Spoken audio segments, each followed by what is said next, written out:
All right, let's go with a few questions here. This is a review question from last time. It says an electron is placed at a position on the x-axis where the potential is 10 volts. Which idea below best describes the future motion of the electron? The electron will move left, that means in the negative x direction because it's negatively charged.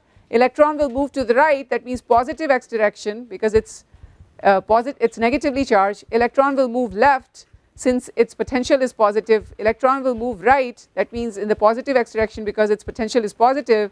The motion cannot be predicted from the given information. You have 1 minute to answer it. Please talk to a person next to you.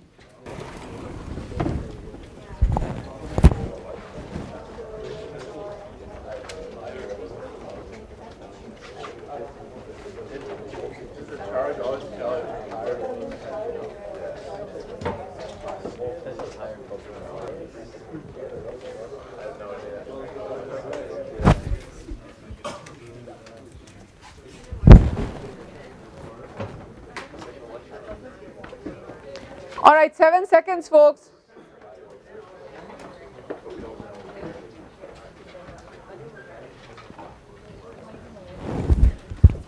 Okay, the correct answer here is the motion cannot be predicted from the given information.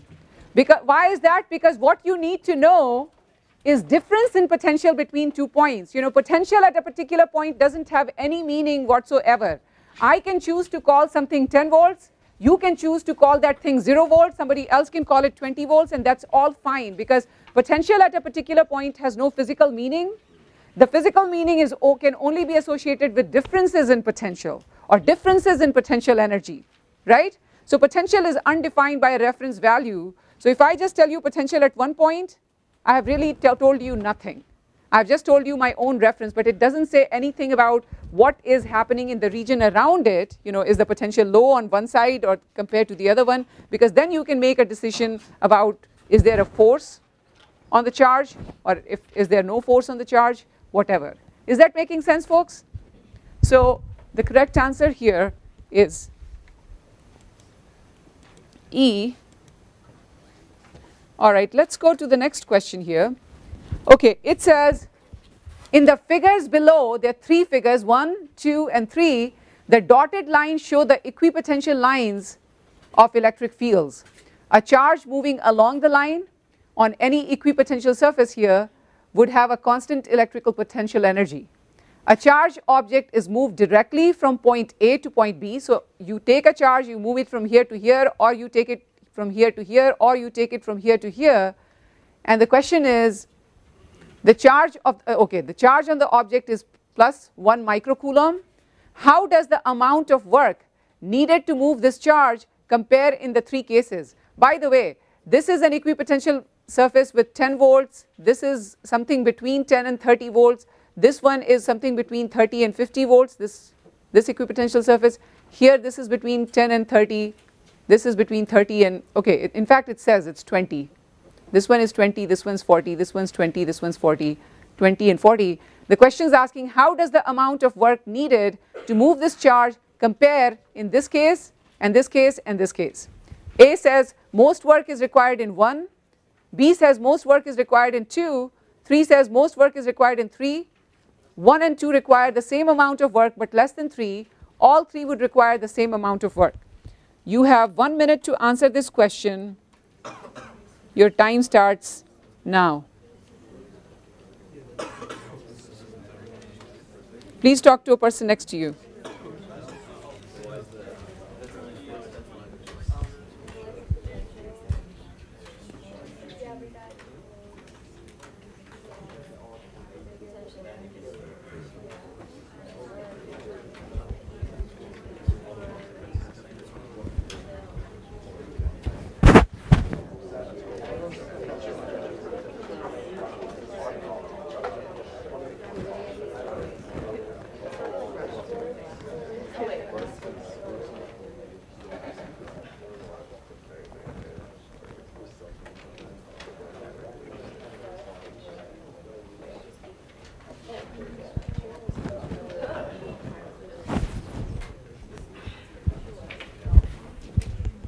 $14 seconds, folks.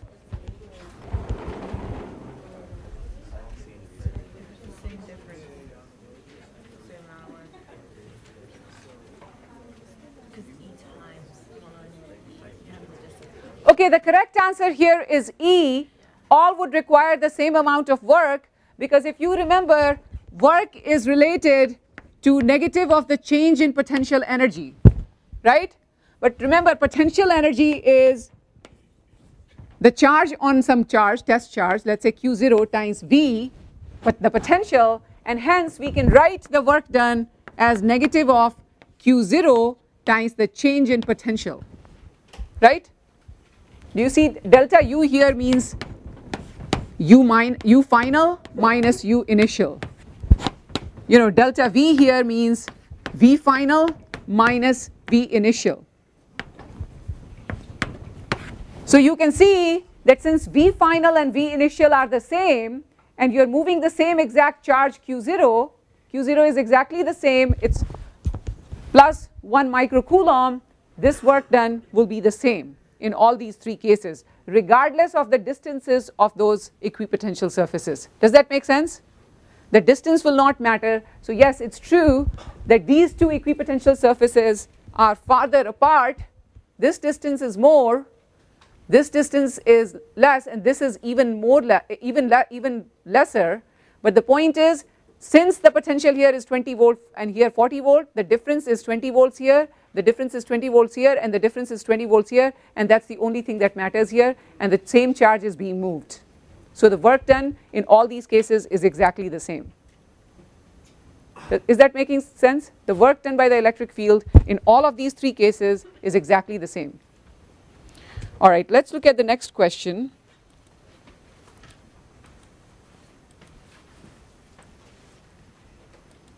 Okay, so this question is exactly the same figure here. I'm not going to read it, it's exactly the same. And it says, how does the magnitude of the electric field at point B compare in these three cases? These two surfaces are farthest apart. This surface is closer than these two, and these two surfaces are even closer. All right, your time starts now, and there are three choices that you have been given. You have to compare the magnitude of electric field in the three cases at point B.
Okay, if you remember, the electric fields in these cases is not the same, by the way, because if you remember, change in potential, or V final minus V initial, was equal to negative of integral E dot dl from the initial to the final point. Do you remember this from last time?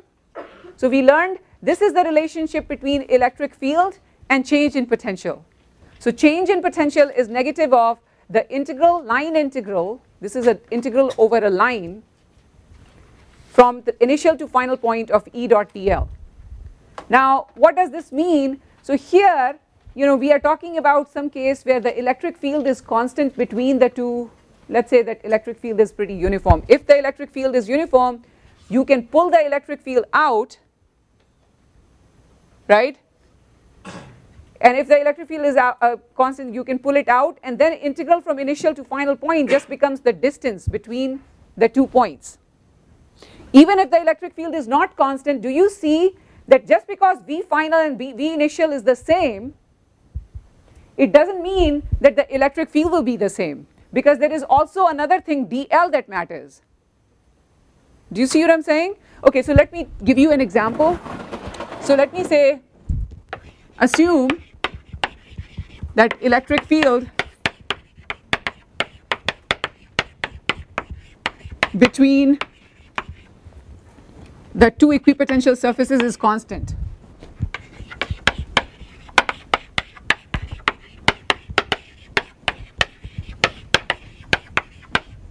And in fact, we know, for example, that if suppose I have two parallel plate capacitors with some positive charge here and negative charge here, there is an electric field from the positive towards negative, right?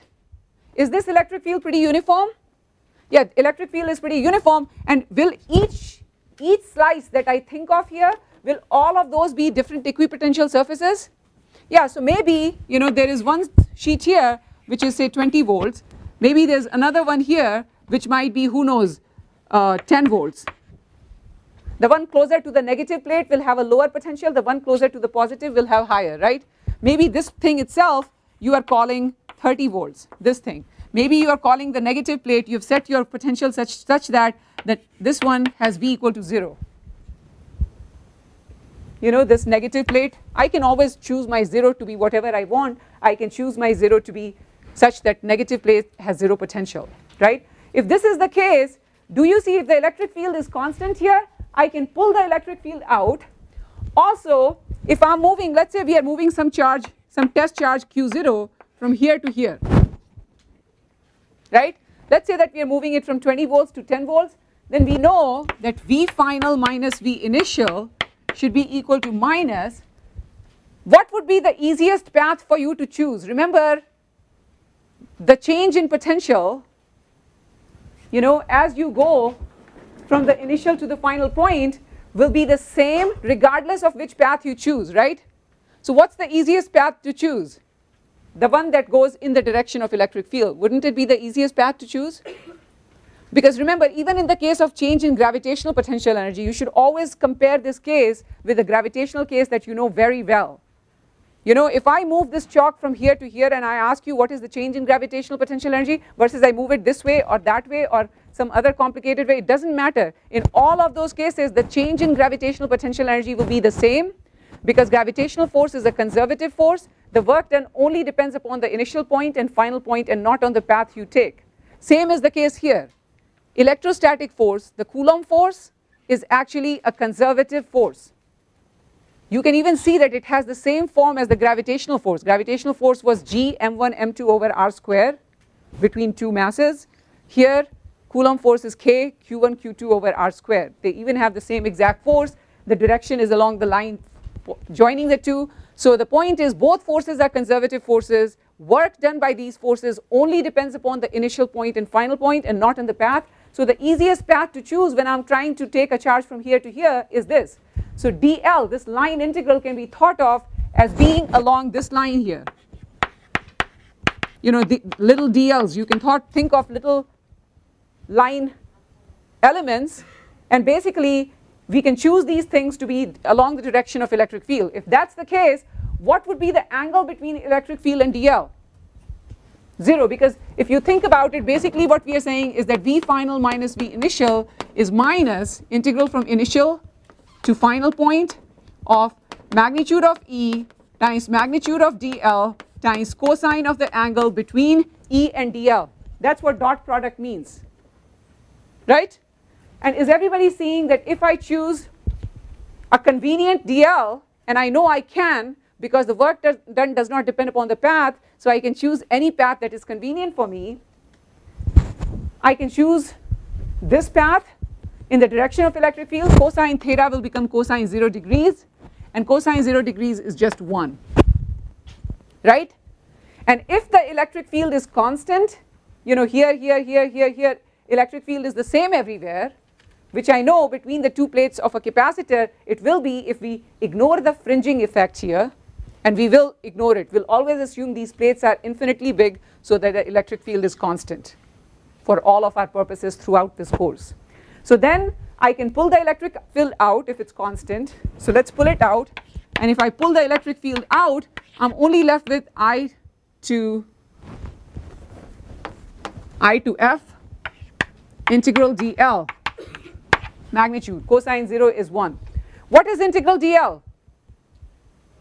Yeah, it's just the distance between these two, from where you are going to here. So suppose if this thing was L, the distance between these two equipotential surfaces is L, then dl means, integral dl means we are adding up little dl here, little dl here, little dl here, and all of those little dl's, infinitesimal line elements, will add up to give me this length, L.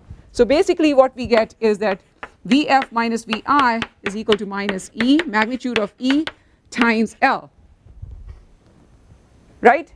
Another way to say it is that the electric field is Vf minus Vi divided by L. You can see in all of these cases, is this L the same? It's not the same. And so even though Vf minus Vi is the same in all of these cases, by the way, there is a minus sign, right? The thing is, even though this thing, the numerator is the same in all the cases, L is not the same, and so the electric field is not the same. The case in which L is smaller, electric field will be big. So if suppose, I had two capacitors, I had capacitors that were this close, this was positive and this was negative. And suppose I told you that here this is 30 volts and this is 0 volts, and I told you that this L is 1 centimeter here, and I told you in this case that the distance between these two plates, where this is 30 volts and this is 0 volts, I said that this is 3 centimeter, and I said that in one of these cases, the electric field is more than the other one. Would you agree with me? Yes. In fact, which one will have more electric field, this case or that case?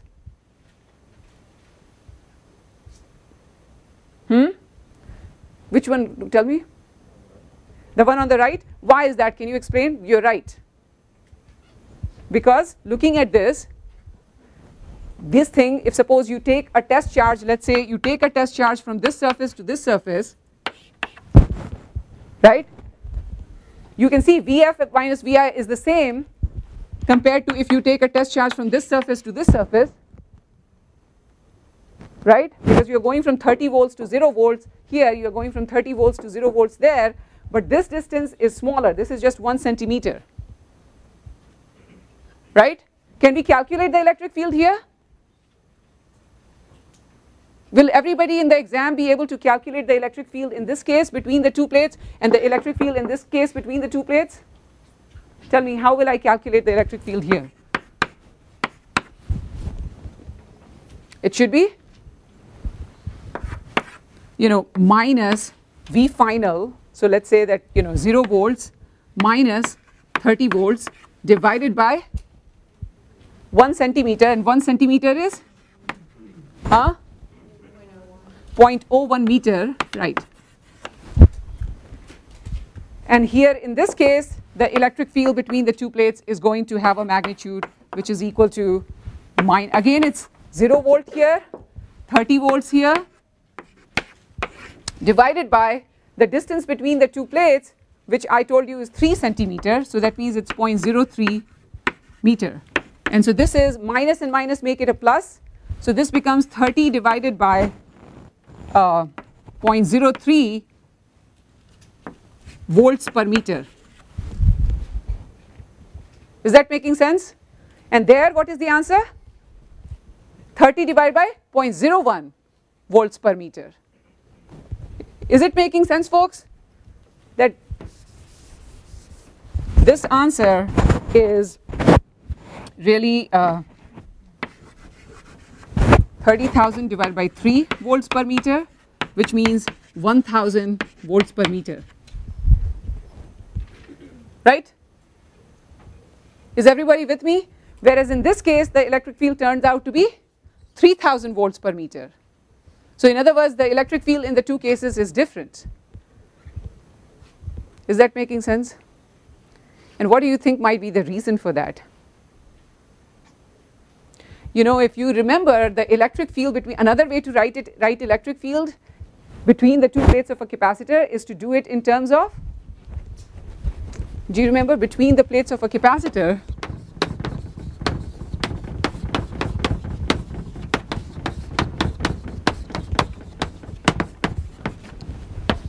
the electric field magnitude is sigma divided by epsilon 0, because sigma is the charge per unit area on the plates. Do you remember that? And so another way to write it is, this is the total charge on each plate divided by epsilon 0 times A, where A is the area of cross section of the plates.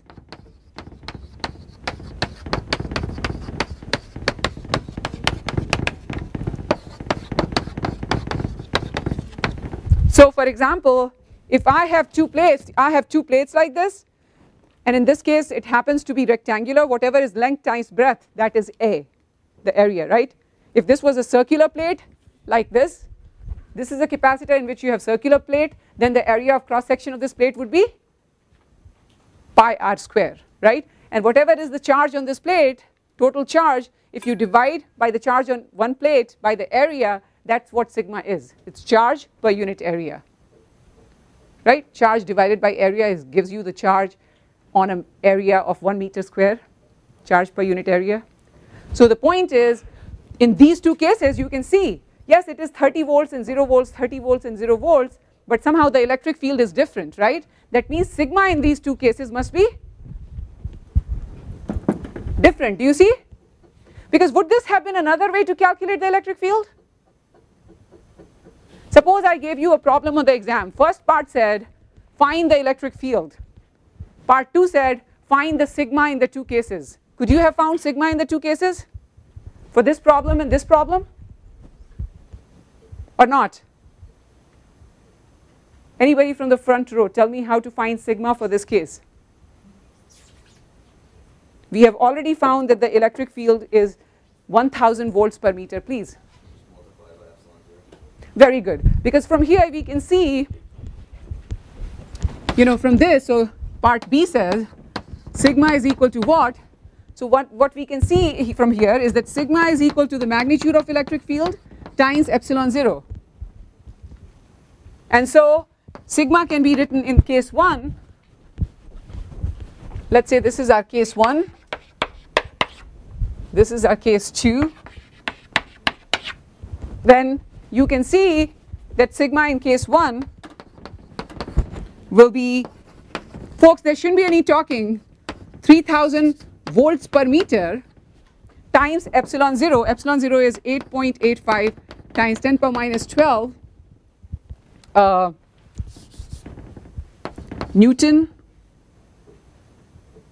meter square. Okay, epsilon 0 is no, this is Coulomb square per Newton meter square. Okay, is that making sense? So what is this? This is really sigma is equal to 3000 times 8.85 times 10 power minus 12, and since this is charge per unit area, the unit will be Coulomb per meter square, right? Is everybody seeing that? That if I actually have everything in SI unit, which we do, this is SI unit, this is SI unit, volts must be somehow connected to the units in such a way, to coulombs, etc., such that I ought to be ending up with Coulomb per meter square. I'm not going to do the second part, but for the second part you can do the same exact thing, except in this case the electric field is 3000 volts per meter. So sigma will be 3000 volts per meter times epsilon 0. Is that making sense? Any questions? But is this clear that electric field is not the same in the two cases, even though the potential differences are the same?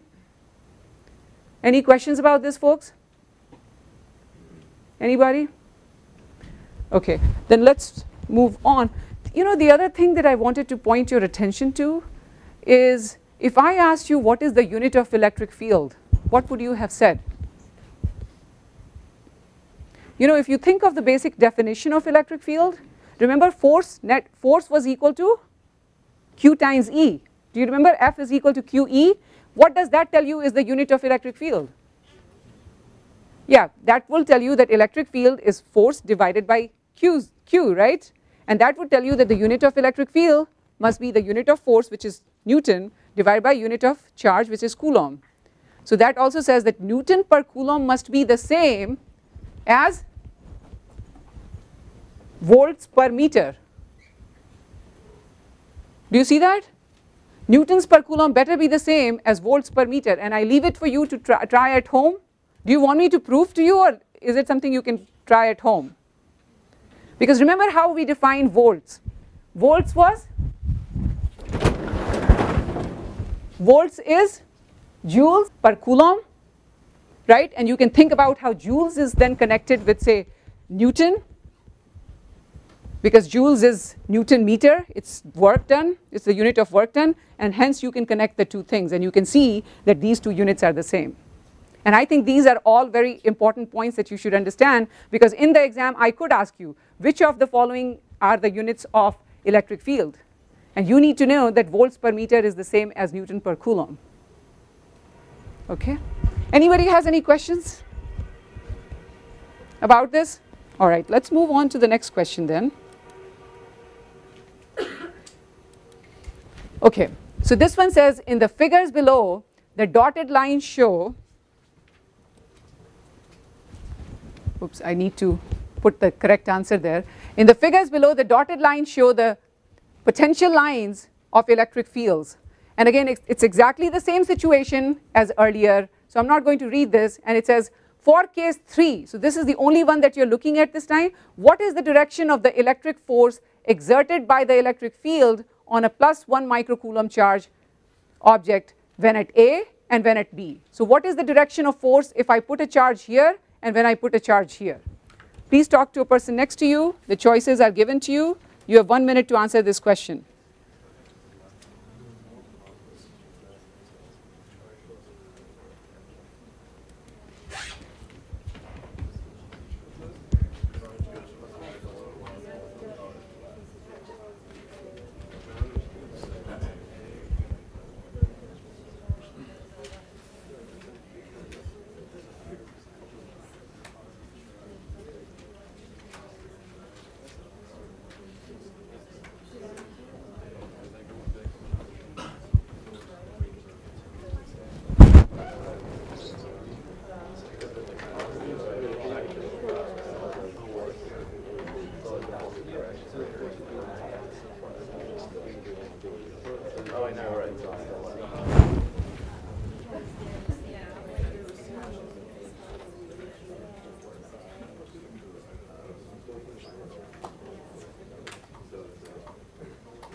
Okay, so obviously the answer to this question depends upon what is the direction of electric field, right?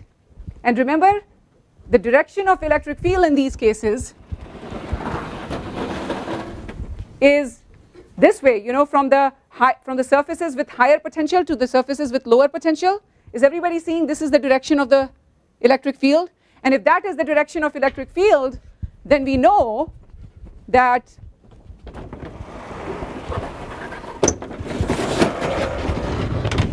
F is equal to QE. So if a test charge is positive, which it's given to you, the charge that you're moving is positive, so do you see that it's feeling a force in the direction of electric field? And is it feeling the force, same exact force at both points? Or not? It is. So it is feeling the same exact force. In our case, for this case, for example, the electric field at both points is 1000 volts per meter.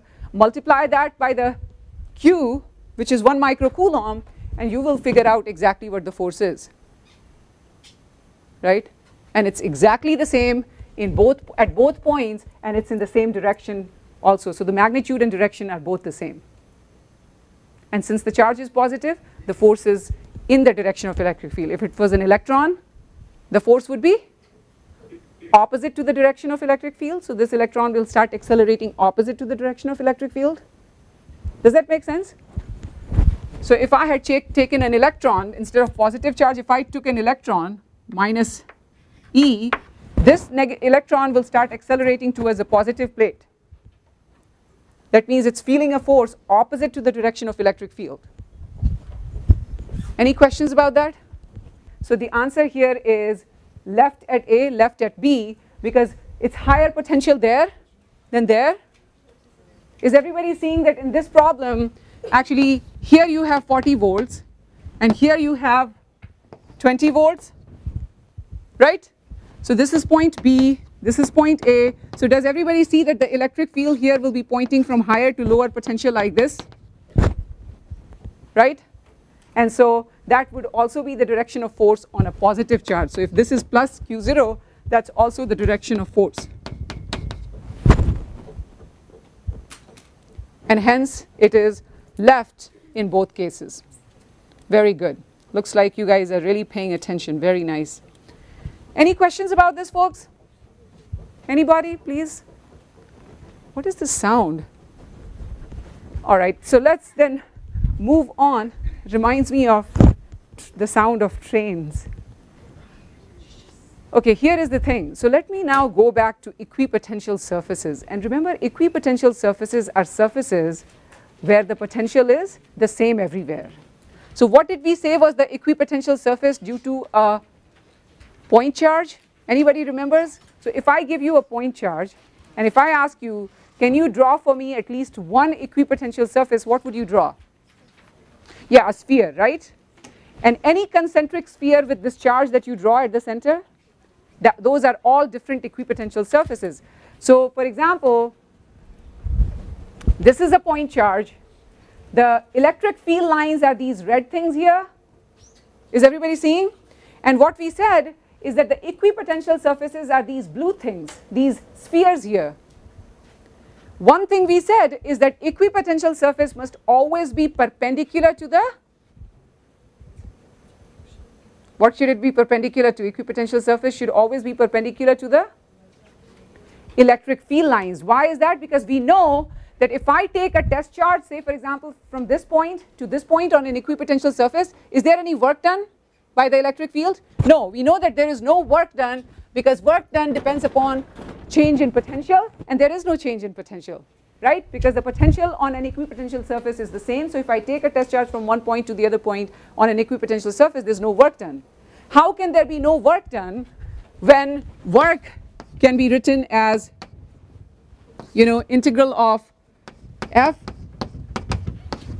dl times cosine theta, you know, or F dot dl.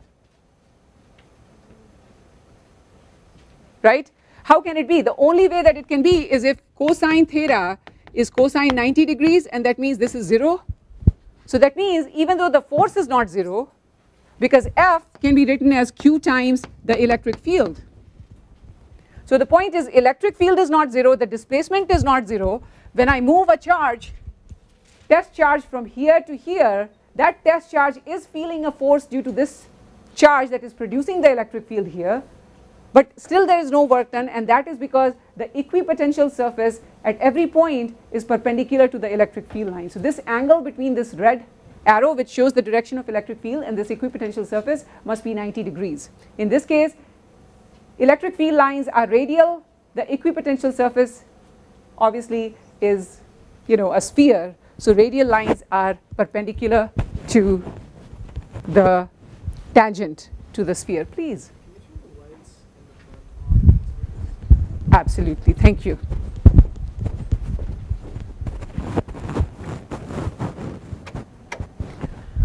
All right, so this is something we had done. What about the equipotential surface for a dipole? Can you think about it? And it turns out in order to figure out the equipotential surface of a dipole, which is not so easy to draw, what you have to think about is something very similar, which is first think about the electric field lines. Does everybody remember that the electric field lines, which are these red things, will always be pointing from the positive charge of the dipole towards the negative? So these are all electric field lines. These you don't see, but they are all going from the positive towards negative. Right? Dipole is a positive charge and a negative charge of equal magnitude separated by a small distance. So you can see that the electric field lines are these red things pointing from positive to negative. If you had been given the task of finding the equipotential surfaces, what would you do? One easy way to do it would be to think about drawing perpendiculars to these electric field lines everywhere and trying to join them, you know, with each other, and that's what they have done. So this blue thing here, for example, is an equipotential surface. This other blue thing is another equipotential surface. This other thing is another equipotential surface. You can see that these are not really spheres. They are kind of squished. They are not even oval. They are not even spheres. They have some kind of an asymmetry. These are the equipotential. Here you have this equipotential. This is another equipotential surface. So these are equipotential surfaces due to both these charges, an electric dipole taken together. Does that make sense? Everybody? So these are not spheres, these are not ovals, and the best way to think about them is that at every point, if you look at the electric field here, it will always be cutting the equipotential surface perpendicular. If you look, say, for example, over here, again, this electric field line will always be tangent to this surface here, equipotential surface, right? Same here, anywhere. If you look at this electric field line, it will always be perpendicular to the tangent here, to this equipotential surface. So these are all different equipotential surfaces. This is one, another one, on which, on each surface the potential is constant. But those are all different equipotential surfaces. So on different surfaces the potential is different.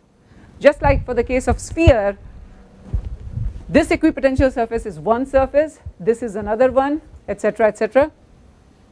And again, here you can see that the equipotential surfaces that will be closer to the negative charge, do you think they'll have more negative potential compared to the equipotential surfaces that are closer to the positive charge? And that's why you see that this equipotential surface, for example, is 50 volts, has a potential of 50 volts at every point, whereas this equipotential surface at every point has negative 50 volts potential. And this is compared to, say, some equipotential surface in the center like this, which has a 0 volt potential. Because do you see, if I think of a perpendicular bisector from these two charges, will the potential be 0 at every point? It will be, right? Is this clear to everybody, that if I say to you, here is a plus charge, plus q, and here is exactly equal opposite charge, minus q, tell me what is the potential at any point on the perpendicular bisector, what would you say it is? Is it 0? Yeah, it is 0, V equal to 0. Why? Because it is V1 plus V2 equal to 0. And if you see the potential due to this charge, let's say this distance is r, and the potential due to this charge, since this distance is also r, V1 will be, let's say this is Q1, this is Q2. So V1 is K Q over R, and V2 is K minus Q over R, right? And do you see these two add up to 0 at every point, no matter where I'm considering it? We are not talking about vectors, we are talking about scalars. Potential is a scalar quantity, right? Any questions about this? What about the equipotential surface for this? We just talked about it, right? You can think of this plate as an equipotential surface, you can think of this plate as an equipotential surface, and any sheet that you think of between them, this is another equipotential surface, this is another one, this is another one, this is another one, etc., right? That's what we were talking about over here. Now here is the thing. If you think about a conductor, let me ask you a question. If you have a conductor, let's say you have a spherical conductor, the shape doesn't even matter, and you put some charge on it.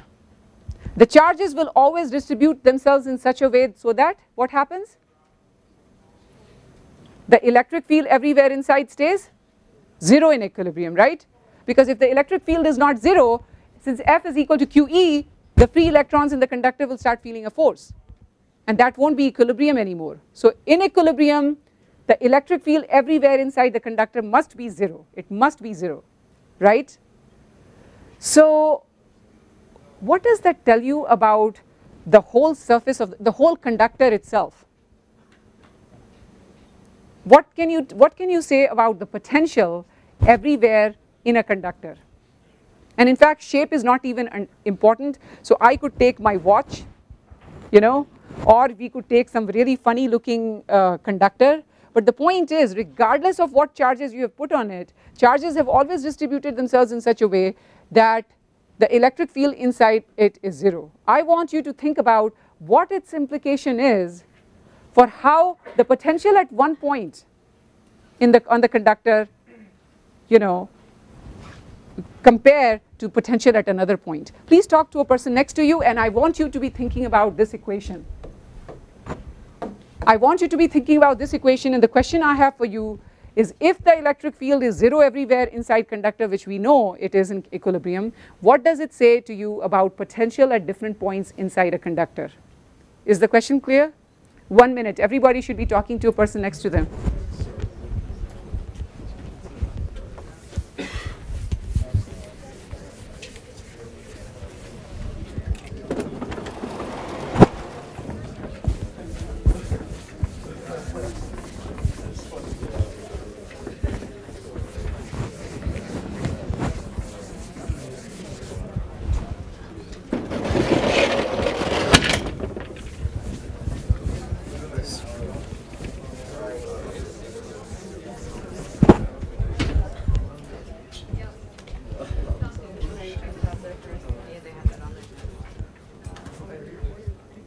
All right, anybody has any thoughts? Please go ahead. Okay, he's saying it must be the same everywhere. How many people agree with him? And he is absolutely correct. That's exactly right. And this is a very important finding. So what he's saying is that if the electric field is the same if the electric field is 0, then using this fact, V final minus V initial is equal to integral from the initial to the final point, negative of this, E dot dl. And you are saying this is 0 everywhere. That means that side is 0 everywhere, right? So do you see that this means that this thing is 0? And if that is 0, that means V final minus V initial is equal to 0. That means V final must be equal to V initial. And that means no matter what the shape of a conductor is, you'll always have charges distributed in such a way that the electric field everywhere inside this conductor is 0. If it was a sphere, then charges must distribute uniformly in order for the electric field to be 0 inside. We have seen that using Gauss's law. But for other cases, they'll be non-uniform on the surface depending upon the funny shape of the surface. But we know that very soon charges will come to rest when electric field has become 0. And now we are learning is that if you think about what is the difference in potential over there and over here, if you go from this point I to this point F, what's the change in potential? The answer is there cannot be any change in potential because of the fact that electric field is 0 everywhere inside. If there's no change in electric field anywhere inside the conductor, then there cannot be any change in potential. So basically that says to you that the whole conductor is an equipotential surface. So this statement implies that the whole conductor is an equipotential surface.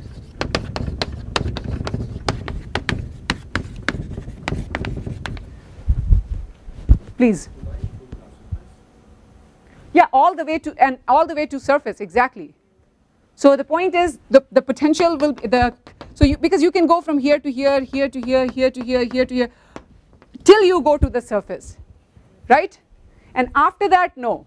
So for example,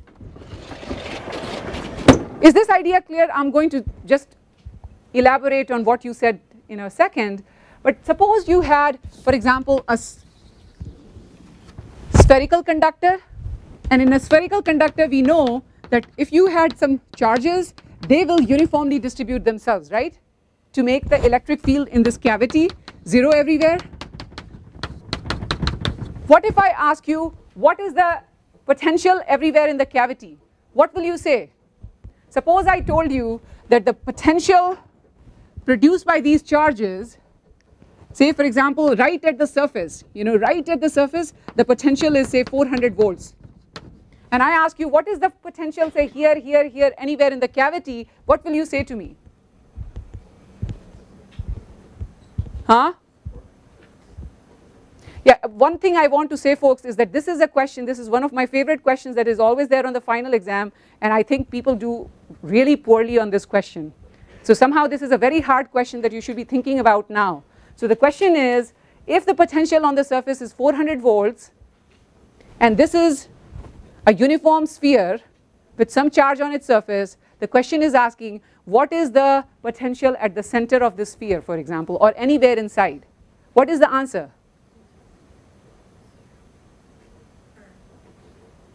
So the question is asking, tell me, V is equal to what at the center, V is equal to what here, etc. What do you think you'll say? Go ahead. 400 volts, the answer is not 0. And the most commonly picked answer in the final exam is 0, and that is wrong. So the correct answer is, it is 400 volts here. It is 400 volts here. And it is 400 volts everywhere else. And again, the idea is exactly what we talked about up there. We know that when the charges have uniformly distributed themselves on the surface of this thing, the electric field is 0 everywhere inside, right? Right? So if you go from, say for example, from this point to this point, or you go from the surface to this point, is there any change in the potential? No, everywhere along the path the electric field is 0. Do you see that integral E dot dl will be 0 along any of those paths? Because of the fact that everywhere, at every point, the potential is 0. So if I go from the surface to this point, if this is my dl, I know electric field is 0 here, here, here, here, here. So obviously the potential at this point must be the same as potential here. Similarly, if I go from here to here, this is my little dl's. At every point the electric field is 0, so V final must be V initial. So the point is, the cavity which has no charge, which is surrounded by a conductor, is always an equipotential surface also. Does that make sense? The cavity is always an equipotential surface that is surrounded by some conductor in which there is no charge inside. Any questions about this, folks? Okay, then connected with this, let's now try to find the potential for a continuous charge distribution. The question is, do I know how to find the potential, say over here, or over here, right at the surface due to a uniform sphere of charge? And I say that this is not difficult to find, we should be able to find it easily, because why did I say to you this is 400 volts? How did I find that? Let's try to figure it out, because it's not difficult to do. We are again going to make use of this relation here. And we are going to make use of the fact that you already know what is the electric field produced by this uniform sphere of charge. Do you know? Anybody wants to tell me what is the electric field produced by this uniform sphere of charge? Let's say if there was a charge Q here, what is the electric field at a distance r away? It's radially outward, right, because this is positive charge, and the magnitude is very good. It's kq over r square. It was as though all of the charge on the sphere was at the center, right? And what about the electric field everywhere inside? We know it's 0. Is that making sense to everybody? So now we are going to make use of this to find the potential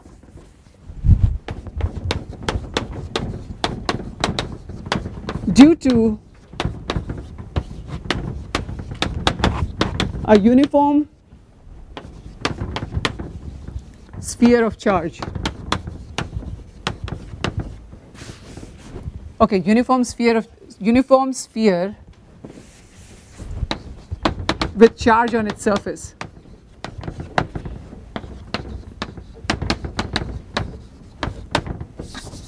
On its surface.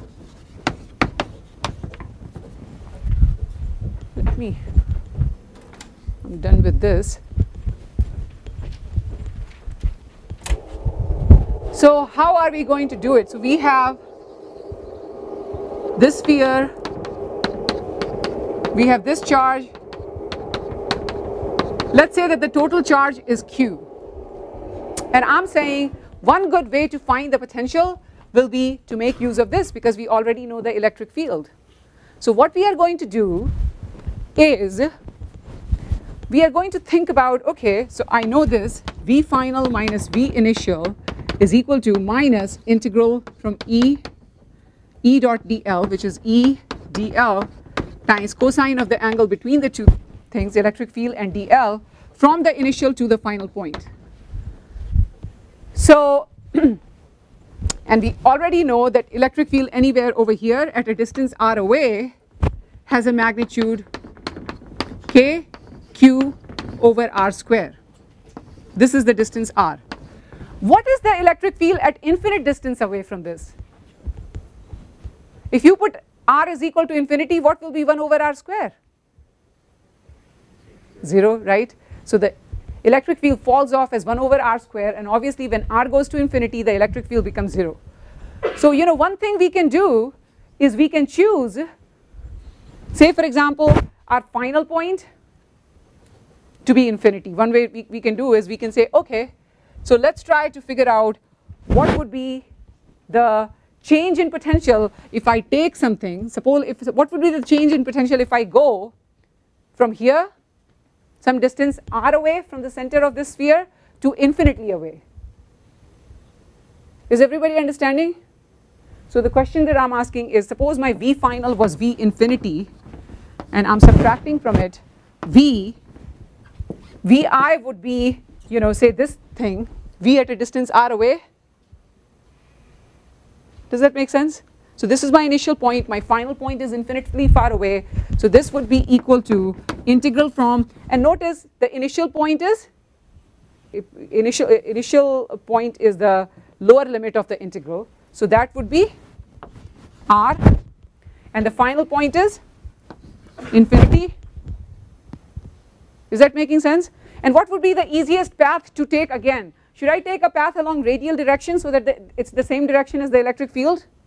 Yeah, if the path doesn't matter, the only thing that matters for potential difference is the initial point and final point and not the path I take, let's choose the easiest path.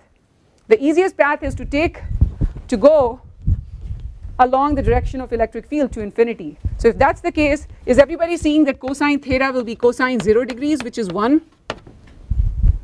Right? So then the only thing I have is E, and E will be k q over r square, and dl will be dr, because I'm going along the radial direction. Okay, does everybody see that kq gets pulled out because that's constant, right? And then you can do integral of r 1 over r square dr, and if we say again that we want the potential infinitely away to be 0, so this is what we choose as reference.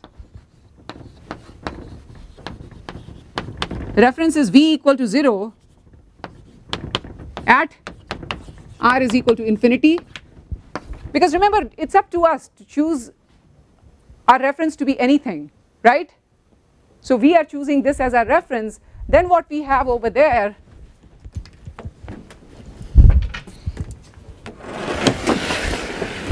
you can see we have this, we have minus V is equal to minus kq integral from r to infinity 1 over r square dr.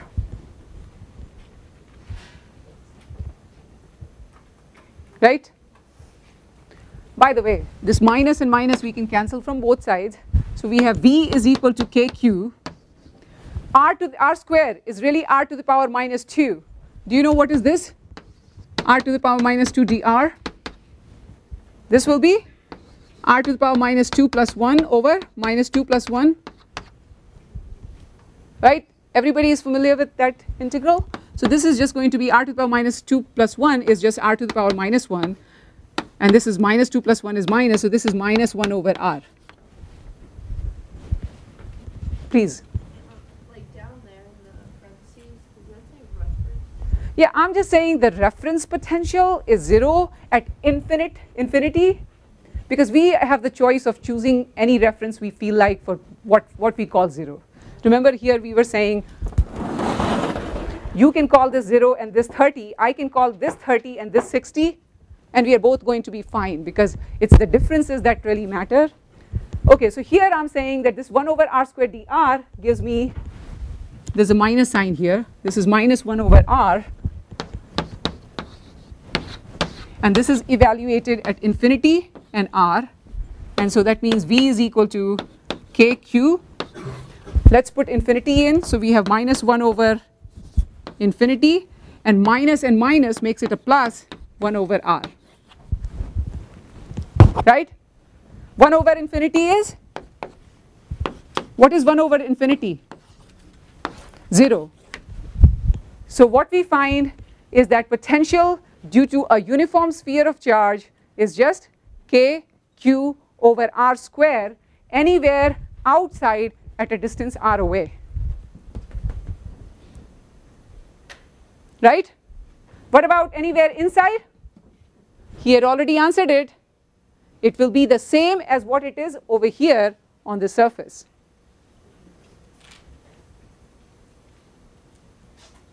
Is this making sense? So suppose, is this making sense to everybody? So this is the potential due to a uniform sphere of charge with uniform charge on its surface at a distance r away outside. Inside it is constant. V is equal to constant inside. Why? Because electric field is equal to 0 everywhere inside. And E equal to 0 means V must be equal to constant. But outside, and hey, doesn't this potential again remind us that this is the way it should be anyway? Because isn't that also the potential produced by a point charge?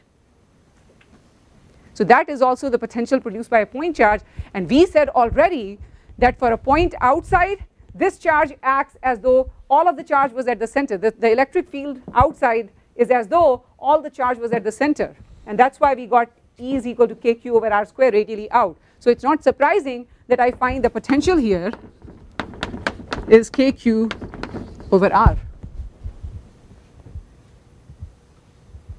It's as though all of the charge on the sphere was just a point charge. Any questions, folks? Can we use exactly the same method to figure out what should be the potential due to an infinite line of charge? Because we already have calculated the electric field due to an infinite line of charge using Gauss's law. Can we? Yeah, we can do that. So is this idea clear? Any questions on this, folks? Okay. So let's then find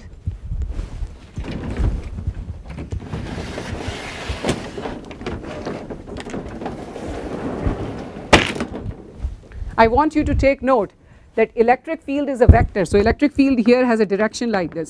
Potential doesn't. So the only thing you talk about is a magnitude, right? What would be the potential if suppose I told you that this distance is r is equal to 1 meter. So the radius of this sphere is 1 meter, and suppose I told you q is equal to 1 microcoulomb. Can you figure out what should be the potential at the surface? What would be the potential at the surface? You can keep going in all the way till here. So the potential right at the surface of this thing will be? What will it be?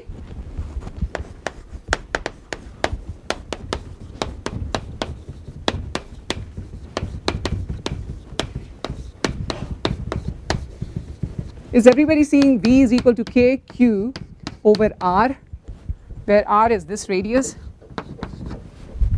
right? And so we can really plug it in. K will be 9 times 10 power 9, Q will be 10 to the power minus 6 coulomb, and R is 1 meter. So the potential will be this many volts. And is it this many volts everywhere inside also? Yes, that's what we are saying. Every point inside the potential is the same, and it is this. It's not 0, it's this. Okay, so let's now do potential due to an infinite line of charge.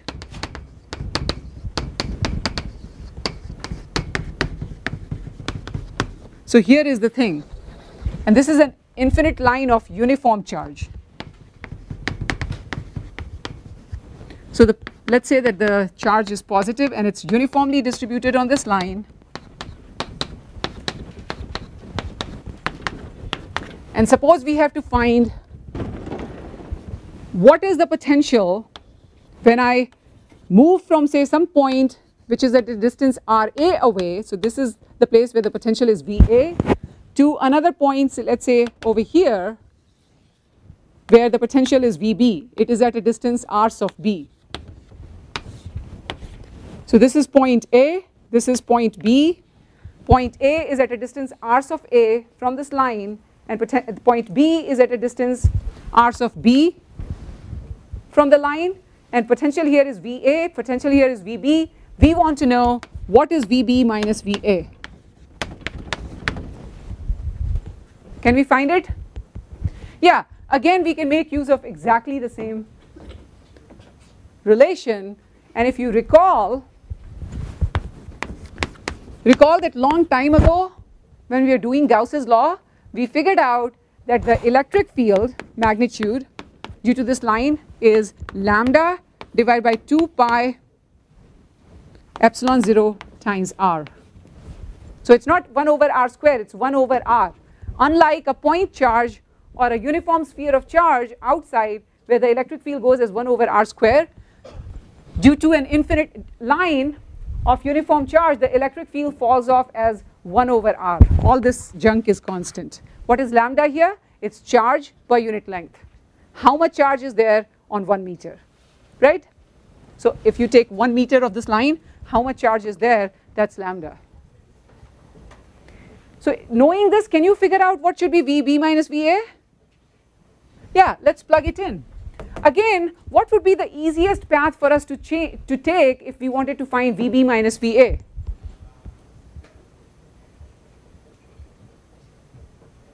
You know, should we move in the direction of, you know, in the radial direction, in the direction parallel to this? Because do we know the direction of electric field? Yeah, we know the direction of electric field is everywhere perpendicular to this line, right? Like this. This is the direction of electric field, direction of electric field, direction of electric field.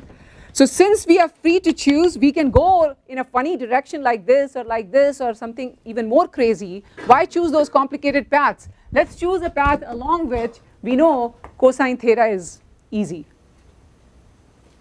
Because path doesn't matter. The only thing that will determine what is VB minus VA is the initial point and final point, not the path I choose.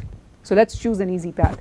So then this thing, VB minus VA, should be negative of integral, and here what did I choose to be my final? I chose B to be my final, so I should choose here A to B and integral E dot dl. So again I'm saying this is magnitude of E, magnitude of dl times cosine 0 degrees if I choose my path to be along the direction of electric field, right? And cosine 0 will be 1. So what I have here is just VB minus VA is equal to integral from A to B, and electric field is lambda divided by 2 pi epsilon 0 r. This we already know from Gauss's law. dl becomes dr because I'm going in the radial direction. And so VB minus VA then is integral dr over r. Does anybody remember the integral of 1 over x dx? Yeah, it was natural log. Do you remember? 1 over x dx was natural log. So this thing actually turns out to be natural log. So basically what we have is VB minus VA is equal to minus lambda 2 pi epsilon 0 natural log of r evaluated from B to A, right? And that means, let me write it over here, that means that VB minus VA is equal to minus lambda divided by 2 pi epsilon 0, and we have log of the upper limit, which is Rs of B, minus log of the lower limit Rs of A. If I absorb this minus sign, do you see that this becomes minus here and this becomes plus here? Okay, do you remember what this thing is from high school trigonometry or math? What is log A minus log B? Anybody remembers log A minus log B can be written as what? Very good. It can be written as log of A divided by B. So using that, we can write this as VB minus VA can be written as lambda divided by 2 pi epsilon 0. This is log A minus log B. So this is log of RA over RB.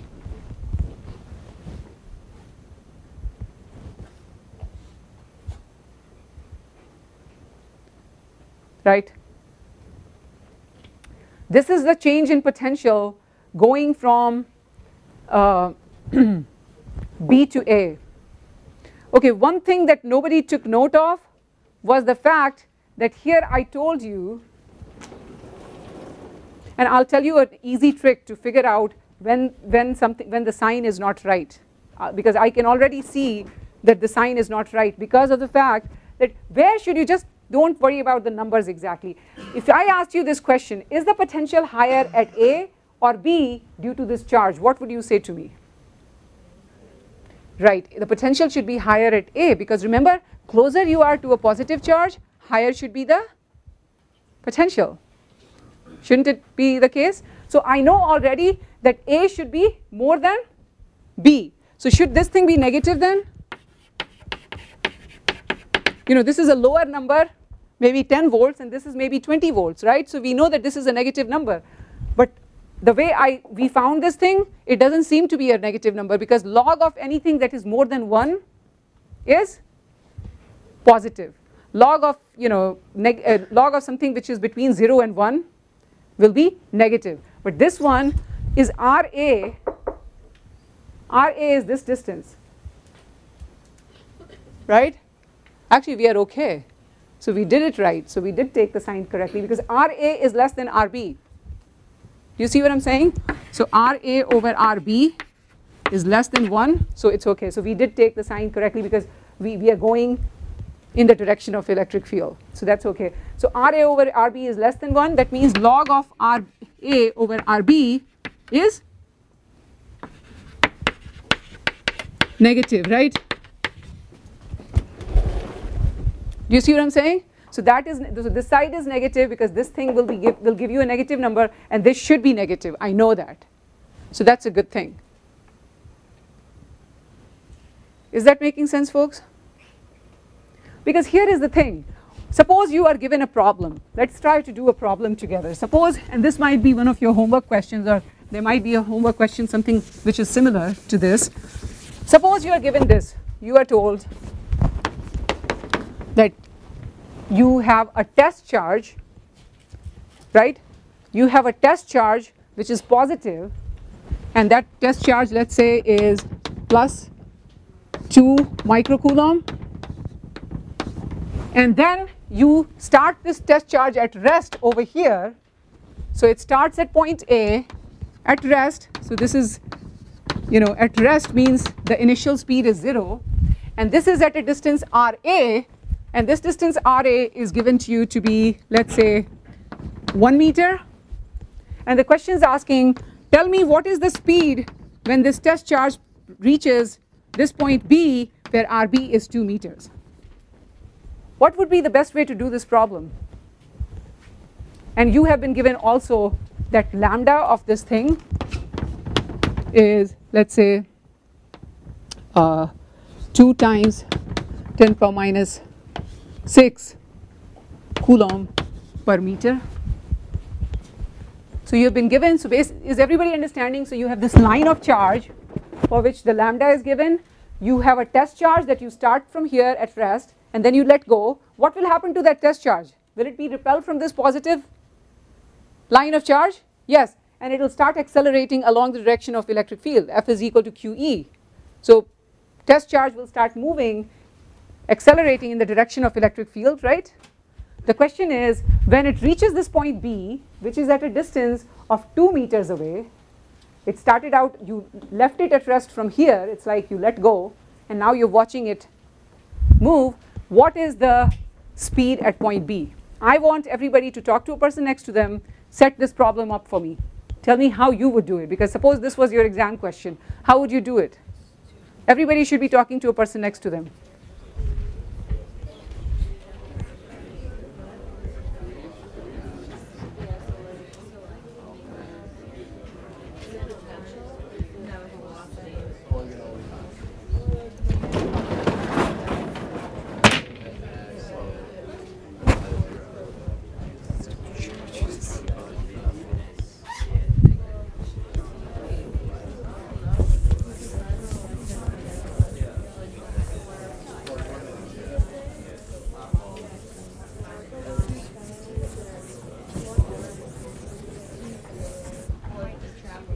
All right, any thoughts folks, anybody?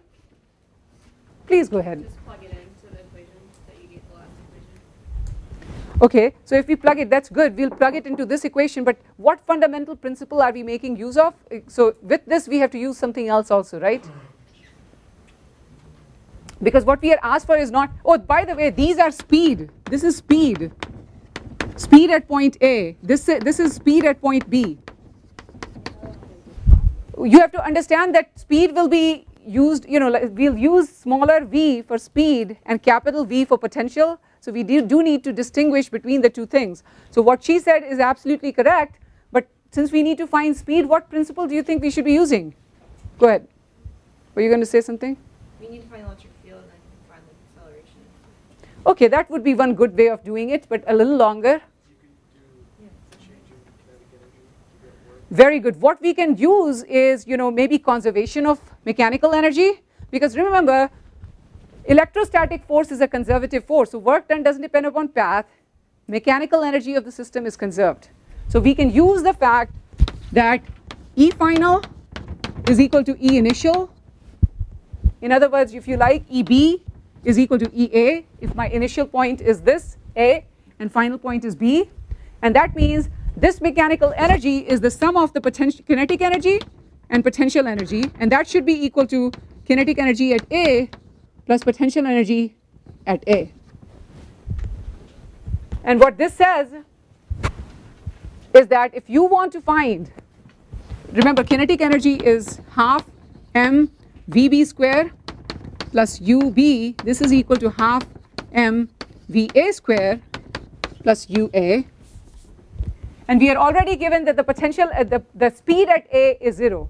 If the speed at A is 0, then the kinetic energy at A is 0. So we know that half m VB square is equal to UA minus UB. Right, folks? And if that's the case, then we can see that VB square will be equal to 2 divided by m times UA minus UB. Okay, UA minus UB, in other words, VB should be square root of this. But UA minus UB can be written as Q0 times VA minus VB. Isn't it? Is this making sense, folks? And so basically then what we have to do is this should be equal to square root of 2 over mass Q0, and VA minus VB we already know should be negative of this. Please. Where did the Q0 come from? Okay, Q0 came from this, that U is equal to Q0 times V. That's the relation between the potential energy and potential. Okay, so basically what we have is we have a test charge plus Q0 here, and it's moving this way, and we are trying to relate the potential energy plus kinetic energy at one point with potential energy and kinetic energy at the other point, and we find then that VA minus VB is going to be lambda over 2 pi epsilon 0 Is everybody seeing that since this VB minus VA has log of RA over RB, VA minus VB will be log of RB over RA? Okay.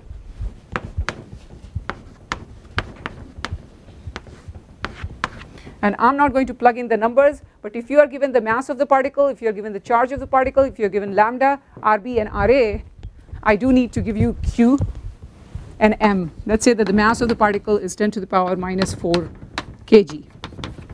If I have given you all these things, you can plug it in, you get the answer, right? And that will be, if everything is in SI unit, this answer will be in meters per second. Any questions, folks? Anybody?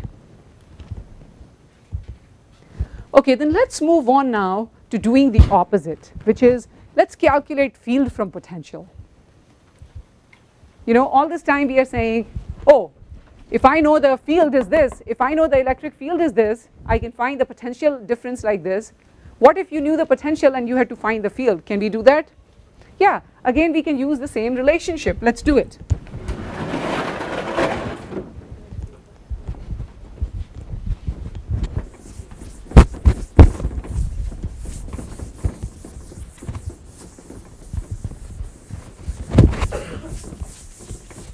So now we are going to go the opposite direction and we are going to find the field from potential. And again we are going to make use of the same thing. We know that V final minus V initial is negative of integral from the initial point to the final point of E dot dl. One way to write this V final minus V initial, can I write it like this? Can I write it as integral of dV from the initial to the final point? Is that okay?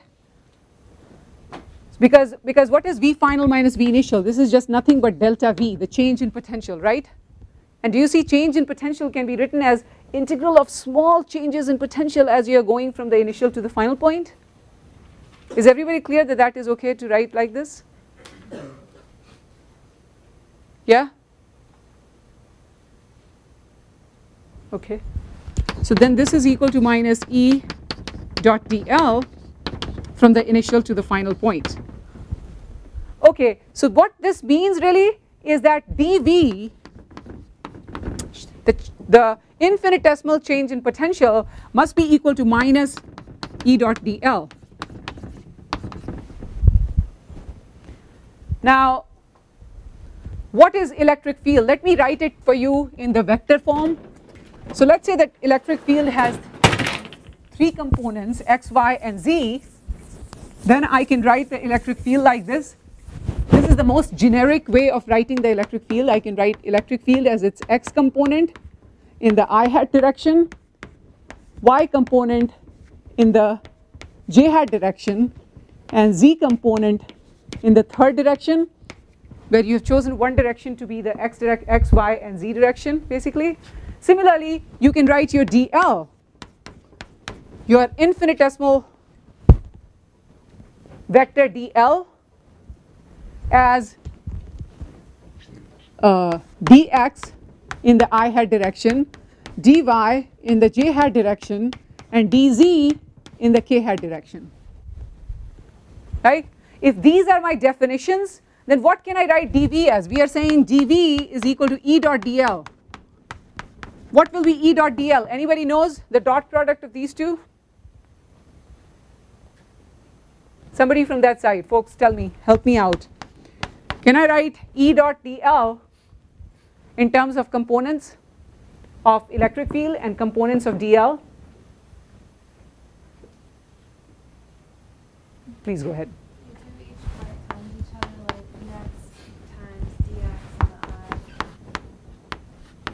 Plus? Right, but the thing is j dot j will give you a 1, right? Because the thing is scalar product is a scalar. So there is no ijk, so you are absolutely right. So this will be? Is everybody agreeing that this is a scalar quantity because it's a dot product or a scalar product of two vectors? So there's no ijk, and we know that I dot I, so basically I'm making use of this. I dot I is 1, I dot j is 0, right? I dot k is 0. Why is that? Why are these things 0? Because I dot k can be written as magnitude of I, magnitude of k times cosine of the angle between I and k, right? What is the angle between I and k? 90. Good. And cosine 90 is 0, right? And what is magnitude of this and this? 1, because they are unit vectors, right? Unit vectors have one magnitude.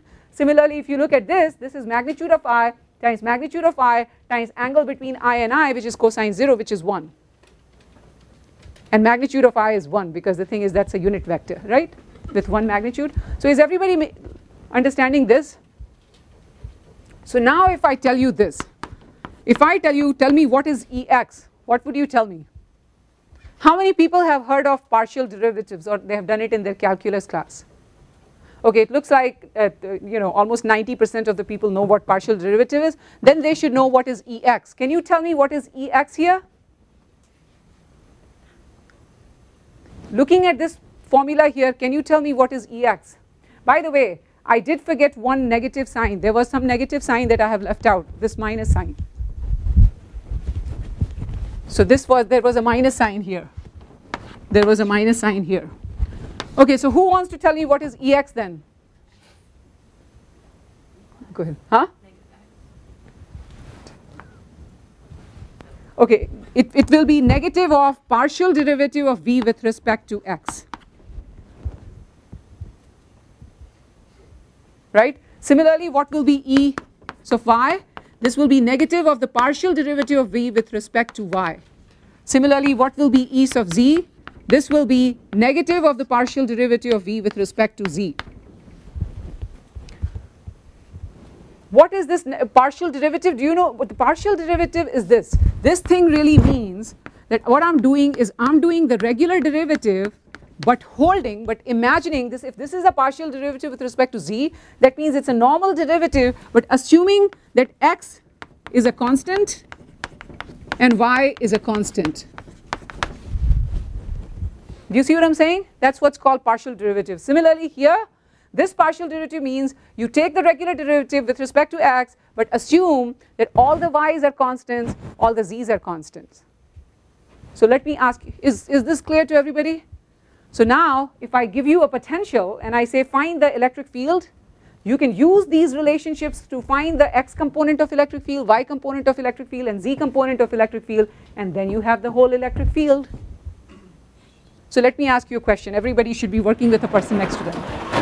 Tell me, if suppose I gave you that potential in some region is 3x squared plus 5y, tell me the components of electric field in that region. So this is the potential in some region. It has an x dependence and it has a y dependence, it has no z dependence. I want you to tell me what is the x component of electric field in that region, what is the y component of electric field in that region, and what is the z component of electric field in this region. Make use of these relations to tell me. 1 minute, everybody should be working with the person next to them.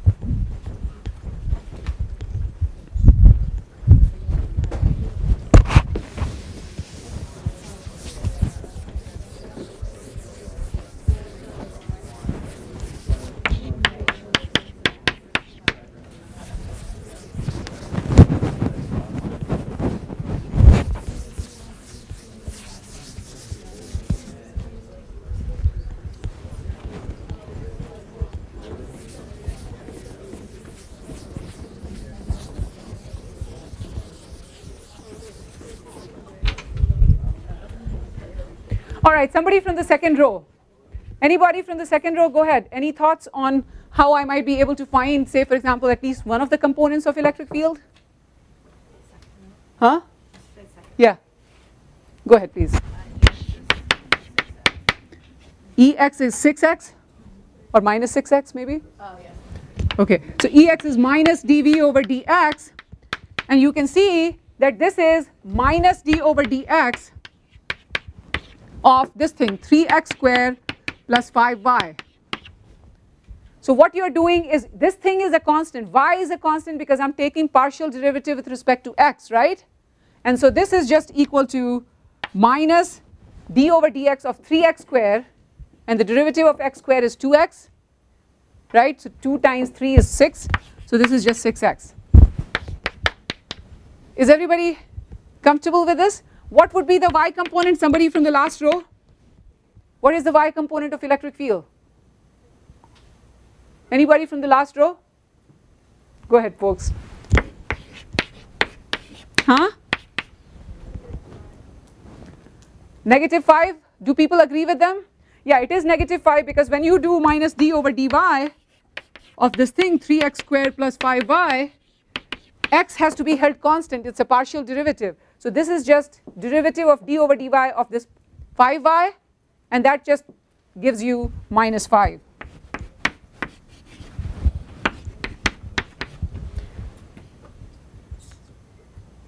Right? And this is in some appropriate unit. So there is some appropriate unit here, okay? So all of these have to be in the same unit, say Newton per coulomb, Newton per coulomb. Okay, what about the z component? Is everybody comfortable with the fact that E sub z will be 0? Why? Because the potential has no z dependence. So if potential has no z dependence, the z component is 0. So then the total electric field then is just going to be Ex in the I hat direction, Ey in the j hat direction. In our case, it turns out to be -6x in the I hat direction plus -5 in the j hat direction in appropriate unit. Does that make sense, folks? Any questions about this? Anybody? Please go ahead. Do you expect us to do this on a test? Oh, absolutely. This thing, are you saying can you test students on these kinds of things? Well, yeah, because isn't the prerequisite for this class Calc 2? Or don't we have to take it simultaneously? But we haven't done partial fractions. This is supposed to be on this thing is supposed to be on your test. So partial derivative, all you have to know about partial derivatives in this course is that the partial derivative of some variable, say for example v, with respect to x, y, or z, means you hold other things constant. So in fact, I do give these kinds of questions on the test. So I can ask you, given this potential, find the electric field. Okay? What I usually don't give in this course is things that involve very complicated integrals. So I can give you something that involves Gauss's law, because there you don't really have to use integrals. You have to think of some clever surfaces that will avoid doing some complicated integrals, but I don't give you something that involves looking at some integral table and doing some very complicated calculation. But these calculations are trivial. These calculations you ought to be able to do because you don't have any difficult integral to do. It's just like, or differential to do. It's just x squared with respect to x, and all you need to know about partial derivatives is that partial derivative means other variables are held fixed. Does that make sense? So yes, that is a very good question. These kinds of questions could be there on your test. All right. Any other questions? Anybody? Okay, if anybody is having difficulty with partial derivatives or any other calculus related issues in this class, please feel free to come and ask me also, because I don't have any problems in helping you out if you are having some problems with calculus, because I'm not saying I'm going to help you with your calculus course. I'm just saying related to this course's calculus, not any other course's calculus. I'm not talking about calculus class, but this class. Okay? Any other questions, folks? Anybody? All right. Okay, then the next thing that we are going to talk about now, which is basically the last topic of this, this chapter, is what is the meaning of potential energy of a system of charges. So suppose I gave you this question. Suppose I say to you, 3-point charges. So let's talk about potential energy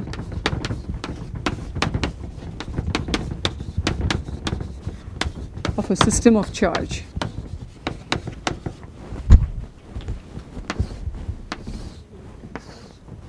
So this is, let's say that you have some charge Q1 which is, let's say, 1 microcoulomb. You have some charge Q2, which is 2 microcoulomb. And you have some negative charge Q3, which is, let's say, 5 microcoulomb. And let's say that these charges are all lying on the vertices of some equilateral triangle such that each side is 1 centimeter.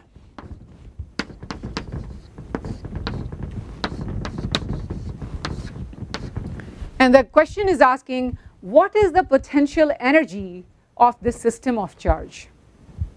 What do you think that question might mean? You know, so it's saying, and of course the symbol for potential energy is U. So what is the potential energy of the system of these 3 charges? What it really means is, if suppose we had these charges very far away from each other, all of them infinitely far away from each other, and then you brought them close, you know, and put them on these 3 vertices of the equilateral triangle, how much is the work done in assembling this system of charges? And remember, the work done will be negative of the change in potential energy, right? So let's try to figure out what is the potential energy of the system of charges by actually doing a pairwise calculation. If I gave you only two charges, let's say you had a charge, suppose you had only 2 charges.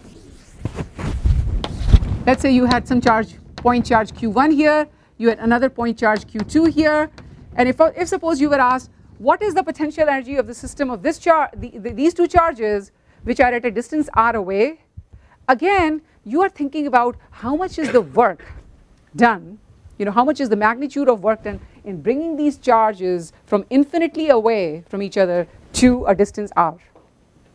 And remember, work done will be negative of the change in potential energy. So when we are saying what is the potential energy of the system of charges, it can be written as Q0 times V.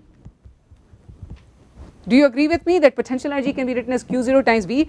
Now here is the thing, you can think of either of these charges as Q0 and you can think of the other one as producing the potential. Do you know what I'm saying? So what would be the potential produced by Q2 at this location?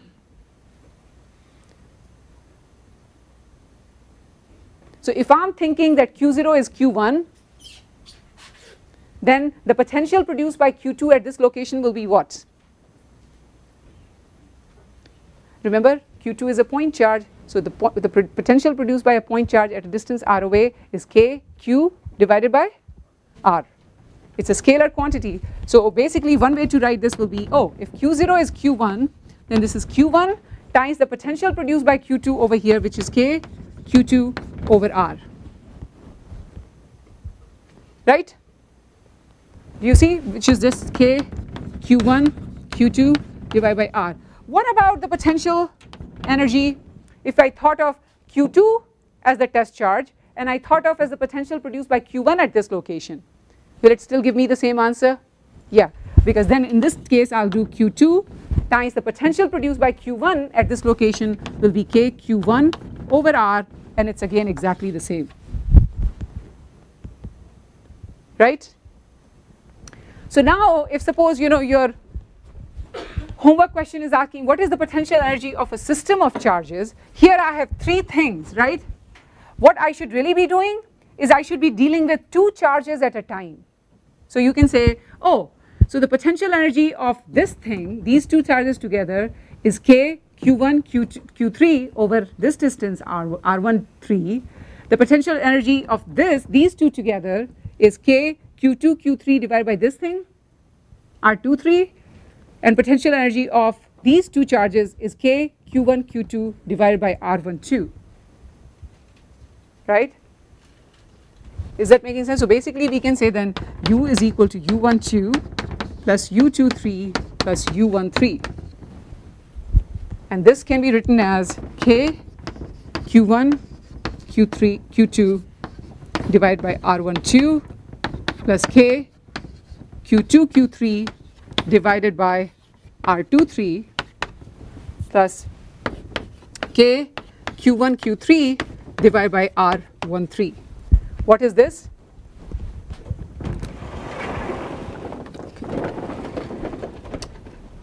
Okay, let me write it over here. So this thing will be equal to K. Let me pull K out. And then I have Q1, Q2, and notice that these are all scalar quantities. So if something is negative, I really should be putting negative sign for it. So Q1 is positive, so that's 10 power minus 6 Coulomb.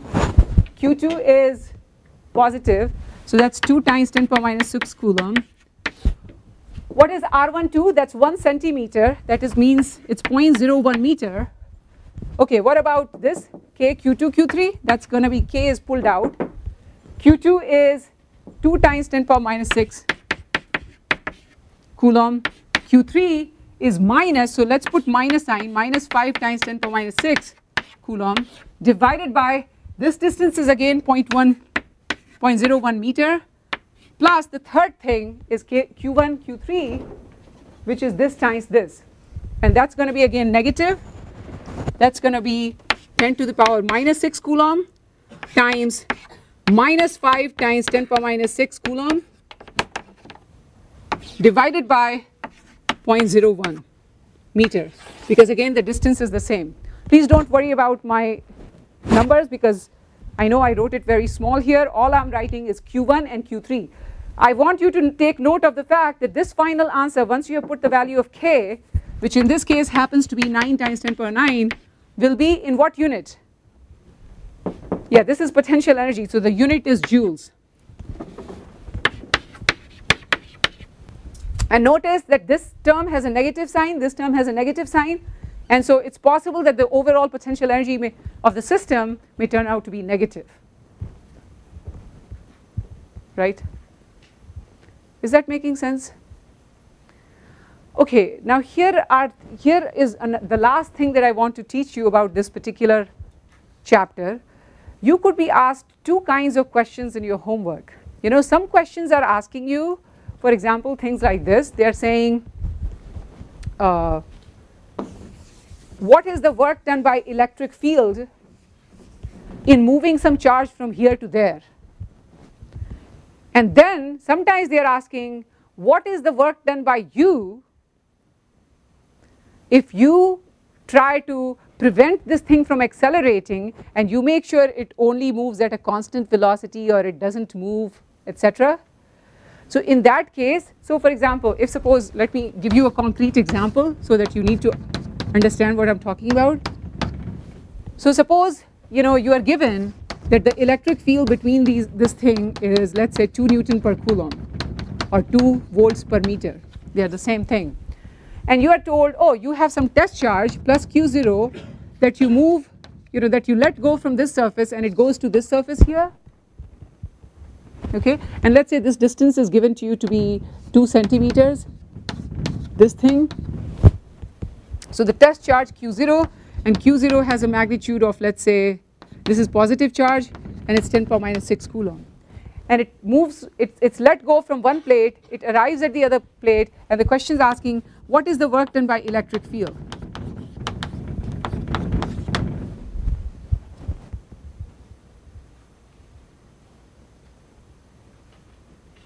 So what will be the work done by electric field? Will it be the change in the potential energy? It will be, right? Won't it be negative of the change in potential energy? And that can be written as minus Q0 times the change in potential. Can we figure out the change in potential here? Remember long time ago we had, I'm not going to write it down again, but we had already said this, that if let's call this distance L, then we said that electric field can be written as the change in potential divided by L. Remember, this is how we began the class. So the thing is, if you know a lot of these things, you can find delta V. This will be E times delta V.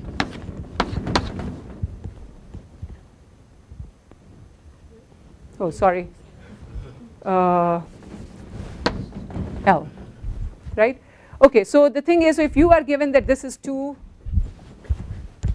Newton, so let's say we are not even worrying about the direction, so delta, we are not saying which is at a higher potential or lower potential. The change in potential has a magnitude, which is the electric field, which is 2 Newton per Coulomb, times L, which is 0.02 meters, this many volts, because L is this, electric field is this. Now if you know delta V, you can figure out what should be the work done by the electric field, right? Work done by the electric field is this,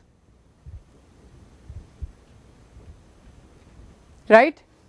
Is this making sense to everybody? So this, how much is that going to be?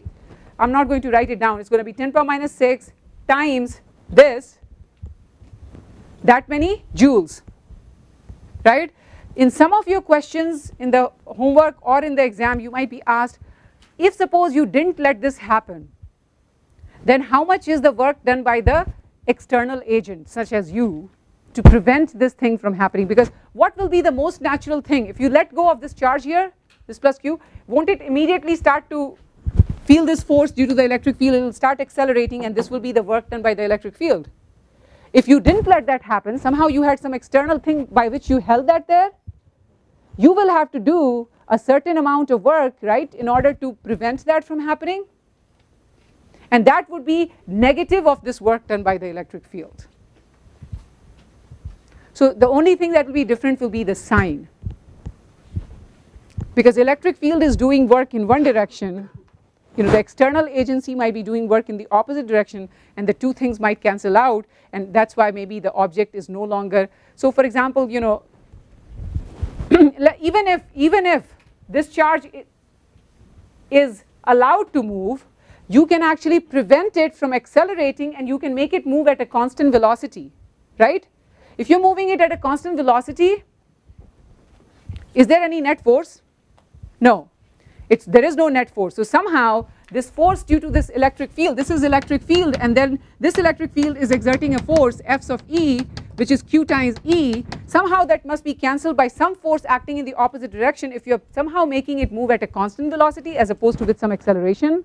And that force that you're applying, which is some external agency force, must be exactly opposite in direction but equal in magnitude.